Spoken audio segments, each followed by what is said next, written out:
If Jesus was just a legend, when did the legend start? Because history tells us this. The earliest Christian writings weren't recorded centuries later in the haze of folklore. They were written while the eyewitnesses still walked the streets. The Apostle Paul, once a fierce persecutor of Christians, began writing his letters between 48 and 60 CE. That's roughly 20 to 30 years after the crucifixion. 20 years. Think about it.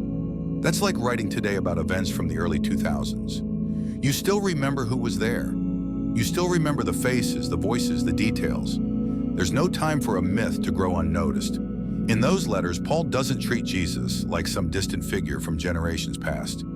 He talks about him as a real man who had real friends, real family, people who were still alive.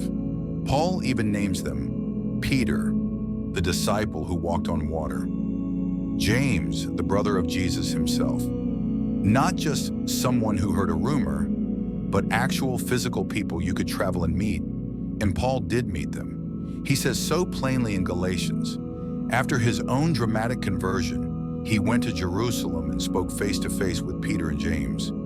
He didn't hear secondhand stories.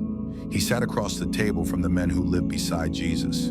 They told him what they saw, and he believed them enough to risk his life for the same message. Understand this. Legends don't form overnight. It takes decades, even centuries, for myths to grow, for facts to get distorted. But Paul was writing while the blood of Jesus' execution was still a fresh memory in Jerusalem. If he had fabricated the story, it would have been the easiest thing in the world for eyewitnesses to stand up and say, that never happened. But they didn't, because they knew it had happened. They had seen it. And Paul's letters aren't just scraps of theology. They are anchored in real history. He writes about Roman governors. He writes about events and people that line up with other ancient sources.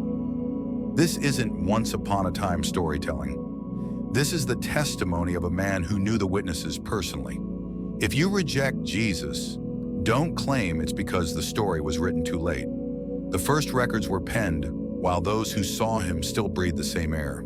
Their memories were sharp, their voices were loud, and their courage to tell the truth cost many of them their lives. That is why their words still stand. That is why 2,000 years later, their testimony has not been silenced.